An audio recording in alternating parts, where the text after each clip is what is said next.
ክፍል 2 ላይ የምናየው እንግዲህ የቢዝነስ ሐሳብ መፍለቂያ ስልቶችን ወይንም አይዲዬሽን ፍሬምወርክን ነው።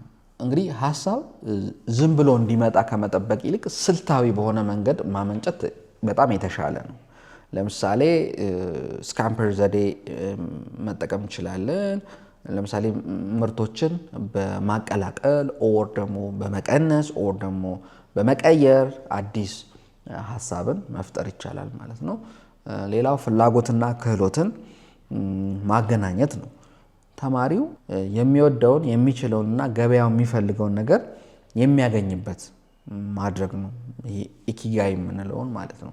ሌላው የውጭ ሀገር ተሞክሮችን ማላመድ ኮፒ ኤንድ አዳፕት የምንለው ማለት ነው። በሌሎች ሀገራት ስኬታማ የሆኑ ስራዎችን ከሀገራችን ባህልና ኢኮኖሚ ጋር አዛምዶ መጀመር ይቻላል። ይሄ ሌላ ሐሳብ ነው ማለት ነው።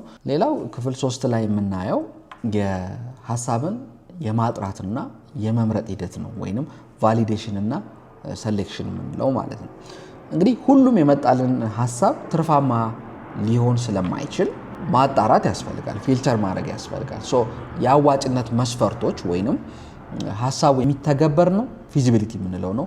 ሰዎች ይፈልጉታል፣ ዲዛይራቢሊቲ፣ ትርፍ ያመጣል፣ ቫያቢሊቲ ኦር ፕሮፊታቢሊቲ የሚሉትን የአዋጭነት መስፈርቶች ማየት ያስፈልጋል። ሌላው የገበያ ጥናት ያለ በጀት ማድረግ እንችላለን። ለምሳሌ በሶሻል ሚዲያ በመጠቀም እና በቃለ መጠይቆች በመጠቀም የሰዎችን ፍላጎት ማረጋገጥ ይቻላል፣ ብዙ በጀት ሳንበጅት ማለት ነው። ሌላው ተፎካካሪዎቻችን ማጥናት ነው። በዘርፉ ያሉ ድርጅቶች ጥንካሬና ድክመታቸው መለየት በጣም አስፈላጊ ነው ማለት ነው። ይሄ እንግዲህ ሐሳብን ለመለየትና ለመምረጥ ይረዳናል።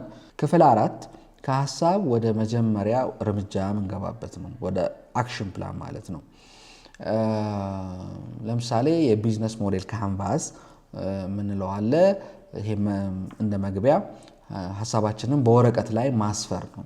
ዝቅተኛው ውጤታማ ምርት MVP የምንለው ነው። እንግዲህ በትንሽ ወጪ ቢዝነሱን ሞክሮ ማረጋገጥ ነው፣ ብዙ ወጪ ከማውጣት ብዙ ኪሳራ ውስጥ ላለመግባት ማለት ነው። ሌላው የመጀመሪያዎቹ 10 ደንበኞች የት ይገኛሉ፣ እንዴትስ ማግኘት ይቻላል የሚለውን ማየት ነው። ሌላው የምናየው የገበያ ጥናት ነው። እንግዲህ ምርትን ከመሸጥ በፊት ገዢ መኖሩን ማረጋገጥ ያስፈልጋል፣ በሳይንሳዊ መንገድ ማረጋገጥ ያስፈልጋል። እና መጀመሪያ ላይ አሁን የምናየው የገበያ ጥናት ለምን ያስፈልጋል ደኋ የሚለውን እናያለን። ለምንድን ነው? አንደኛ ከግምት እንድንወጣ ነው። በግምት ከማሰብ ይልቅ ከዛ እንድንወጣ ነው። የሚገዙኝ ይመስለኛል የሚለውን አስተሳሰብ እንደሚገዙኝ አውቃለሁ በሚል መተካት ስለሚያስፈልግ ነው። ሌላው የኪሳራ ስጋትን መቀነስ ነው። ገበያው የማይፈልገውን ነገር ሰርቶ ከመክሰር አስቀድሞ ለመከላከል ነው፣ ወይም ሪስክ ሚቲጌሽን የምንለው ነው። በጣም የተሻለ መንገድ ነው። ሌላው የደንበኛውን ህመም መረዳት ያስፈልጋል። ፔን ፖይንትስ የምንለው ማለት ነው። ባይ ዘ ዌይ ሰዎች ችግራቸውን ለመፍታት እንጂ ያንተን ምርት ለመግዛት ገንዘብ አይሰጡም። ስለዚህ የራሳቸው ችግር ነው ሞር ኮንሰርን የሚያደርጋቸው። ስለዚህ ከዚህ አንጻር መታየት አለበት ማለት ነው። እንግዲህ ሁለተኛው ምዕራፍ ላይ የምናየው ደንበኛን እንዴት እንደምንለይ ነው፣ ወይንም ዲፋይኒንግ ዮር ታርጌት ኦዲየንስ ነው።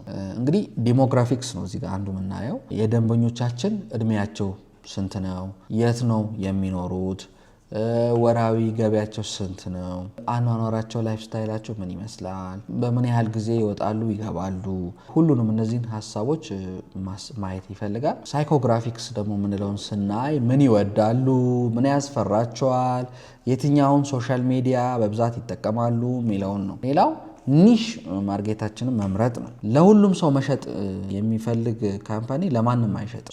ለሁሉም ሰው ለመሸጥ ከመሞከር ይልቅ ለአንድ የተለየ ኒሽ ማርኬት መፍትሄ ይዞ መምጣት በጣም የተሻለ ነው ማለት ነው። ሌላው የምናየው መረጃ የማሰባሰቢያ ዘዴዎችን ነው፣ ወይንም የፕራይመሪ እና ሰከንደሪ ሪሰርች እንዴት ነው እናደርገው ነው። የፕራይመሪ ሪሰርች ላይ እንግዲህ ቃለ መጠይቅ ማድረግ ነው። ቢያንስ ከ20 እስከ 30 ሊሆኑ ከሚችሉ ደንበኞች ጋር ፊት ለፊት መነጋገር፣ ዲስከስ ማድረግ፣ ፍላጎታቸው መጠየቅ ነው። ሌላው የሰርቬይ አዘገጃጀት ነው። እሱ ደግሞ በጉግል ፎርም ሊሆን ይችላል፣ ዲጂታሊ ማለት ነው። በቴሌግራም ፖል ሊሆን ይችላል። ተጠቅመን መረጃ መሰብሰብ ነው። ሌላው ኦብዘርቬሽን ላይ እንግዲህ ሰዎች አሁን ያሉባቸውን ችግሮች ኦብዘርቭ ማድረግ ነው። እንዴት እየፈቱ እንደሆነ ማየት ነው። ክፍተታቸውን መረዳት ነው። ሌላው ቀጥተኛ ያልሆነ የምንለው ወይም ሰከንደሪ ሪሰርች የምንለው ከኢንተርኔት መረጃዎችን ማግኘት፣ ከስታቲስቲክስ ሪፖርቶችን መመልከትና በዘርፉ ላይ የተሰሩ ዜናዎችን ቼክ አውት ማድረግ ነው ማለት ነው። ሌላው የምናየው ምዕራፍ 4 ላይ የምናየው ተፎካካሪዎችን መተንተን ነው ወይም ኮምፒውተር አናሊሲስ ነው። ቀጥተኛ ያልሆኑ ተፎካካሪዎች ብለን ልንወስዳቸው እንችላለን። ለምሳሌ እኛ የምንሸጠውን የሚሸጡና ተመሳሳይ ችግር የሚፈቱ ሌሎች ቢዝነሶች እነማን ናቸው የሚሉትን ማየት። ሌላው ስዎት አናሊሲስ ኢዝ ቬሪ ኢምፖርታንት። የተፎካካሪዎችን ጥንካሬ ወይም ስትሬንግዝ፣ ድክመት ወይም ዊክነስ፣ እድሎች ወይም ኦፖርቹኒቲ እና ስጋቶች ወይም ትሬትስ መለየት ያስፈልጋል ማለት ነው። ሌላው የማንሸነፍበት ነጥብ ወይም ዩኒክ ሴሊንግ ፕሮፖዚሽን መለየት ያስፈልጋል። ሰዎች ሌሎችን ትተው ለምን አንተ ጋር ብቻ እንደሚገዙ የሚያደርጋቸውን ምክንያት ማወቅ በጣም በጣም በጣም በቢዝነስ በጣም አስፈላጊው ነገር ነው። ሌላው የምናየው የሙከራ ሽያጭ ወይንም ይሄ ቫሊዴሽን ቴክኒኮችን ነው። እዚህ ላይ የምናየው ሰዎች ይገዙታል የሚለውን በተግባር የምናረጋግጥበት ይሄ የማስታወቂያ ሙከራ ወይንም ይሄ ስሞክ ቴስቲንግ የምንለው እናያለን። ምንድነው እሱ? ምርቱ ሳይመረት ማስታወቂያ ሰርቶ የሰዎችን ፍላጎት ማየት ነው። የሰዎችን ፍላጎት ቼክ ማድረግ ነው። ሌላው ፕሪ ኦርደር ወይንም ቅድመ ትዕዛዝ ነው። ምርቱ ገና ሳይመጣ እንዲከፍሉ መጠየቅ ነው። የተወሰነ ክፍያ እንዲከፍሉ መጠየቅ ነው። ይህ ትልቁ ማረጋገጫ መንገድ ነው። ሌላው ላንዲንግ ፔጅ ማዘጋጀት ነው። በአንድ ገጽ ዌብሳይት ላይ የሰዎችን ኢሜይል ወይም ስልክ መሰብሰብ ነው። ሪያክት ካደረጉ ያ ላንዲንግ ፔጅ ላይ ብዙ ከተጨናነቀ ወይም ሰዎች ፍላጎት ካሳዩ ሌላው ቼክ ማድረጊያ መንገድ ነው። እስቲ እዚህ ጋር እንደ ተግባራዊ ልምምድ እንዲሆነን እስቲ ለአዲስ የቢዝነስ ሀሳባችን እናደርጋለን ቢያንስ 10 ሊሆኑ የሚችሉ ደንበኞችን እስቲ እናነጋግርና የሰጡን ምላሽ በደንብ እስቲ ኢንተንት ነው አዲስ መጀመር የምናስብ ሰዎች ማለት ነው። ይህን እስቲ እንደ ፕራክቲካል ልምምድ አድርገን እንውሰደውና ብዙ ጊዜ በገበያ ጥናት ወቅት ሰዎች ጥሩ ሀሳብ ነው እገዛዋለሁ ይላሉ። ባይ ዘ ዌይ ግን ችግሩ ምንድነው? ወደ ምርቱ ሲገባ ወይም ምርቱ ገበያ ላይ ሲውል ግን ግንባር ቀደም ሆነው ወይም ፊት ለፊት ሆነው የመግዛት ባህሪ አያሳዩ። ስለዚህ እውነተኛ ፍላጎት ያላቸውን እና ገንዘብ አውጥተው ለመክፈል ዝግጁ የሆኑትን ደንበኞች መለየት በጣም ያስፈልጋልና እንዴት እንለያለን የሚሉትን ሐሳቦች ውስጥ የተወሰኑ ነጥቦችን እናንሳ። እዚህ ጋር ለምሳሌ መጀመሪያው በተግባር መሳተፍ ወይንም ስኪን ኢን ዘ ጌም የሚለው ነው። እዚህ ላይ እንግዲህ ሰዎች በአፋቸው ከሚሰጡት አስተያየት ይልቅ በተግባር የሚያሳዩትን ቁርጠኝነት ስለሚበልጥ እሱ ላይ ትኩረት ማድረግ ነው። ስለዚህ እውነተኛ ገዢን ለመለየት አነስተኛ መስዋዕትነቶችን ወይም ሳክሪፊኬሽኖችን እንዲከፍሉ ማስገደድ ነው ወይም ማድረግ ነው። ይህ ማለት ምን ማለት ነው? ለምሳሌ ቅድመ ትዕዛዝ ወይም ፕሪ ኦርደር ሊሆን ይችላል። ምርቱ ሳይመረት በፊት በቅናሽ ዋጋ የተወሰነ ክፍያ እንዲከፍሉ መጠየቅ፣ አድቫንስ ማለት ነው። ክፍያ የፈጸመ ሰው ብቻ ነው እንግዲህ እውነተኛ ገዢ ሊባል የሚችለው። አድቫንሱን የከፈለ ሰው በቃ ትክክለኛ ገዢ አድርገን ልንወስደው እንችላለን። ሌላው የመጠበቂያ ዝርዝር ወይም ዌይቲንግ ሊስት ነው። ስለዚህ እዚህ ላይ ምንድነው ስልክ ቁጥራቸውን ወይም ኢሜይላቸውን እንዲያስመዘግቡ ማድረግ ነው። ጊዜውን ሰጥቶ መረጃ የሰጠ ሰው ለምርቱ ካለው ፍላጎት የተነሳ ተግብሮታል ማለት ነው። ሌላው ለምን ላለመግዛት አሰብክ የሚሉ ጥያቄዎችን መጠየቅ ነው። ይሄ በጣም ኢምፖርታንት ነው። ምክንያቱም ብዙ ጊዜ ሰዎች ላለማስቀየም እገዛለሁ ሊሉ ይችላሉ፣ በተለይ ቅርብ ያሉ ሰዎች ከሆኑ። እውነቱን ለማውጣት ግን ተቃራኒውን መጠየቅ ያስፈልጋል እና መከላከያዎችን መፈለግ ያስፈልጋል።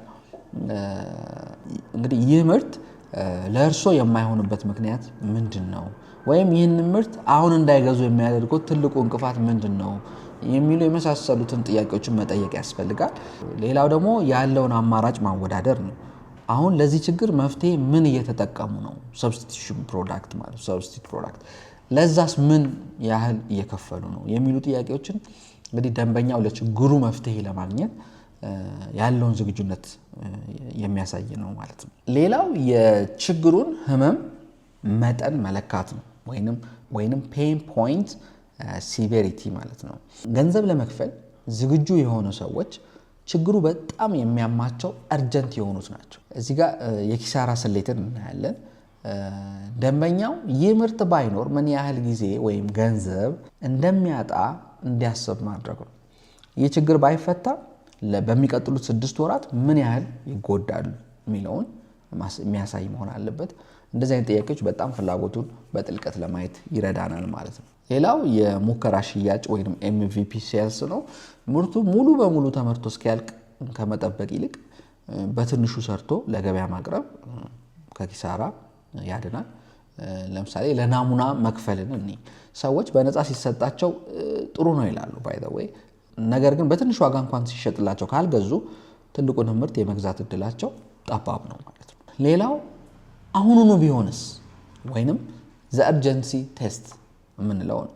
ጥናቱን በምናደርግበት ወቅት ይህ መፍትሄ ዛሬ ቢሆን ኖሮ አሁኑኑ ይገዙታል ብሎ መጠየቅ በጣም አሪፍ ነው። ደንበኛው ቆይ ላስብበት ወይም በኋላ ካለ ገና ዝግጁ አይደለም ለመግዛት ማለት ነው።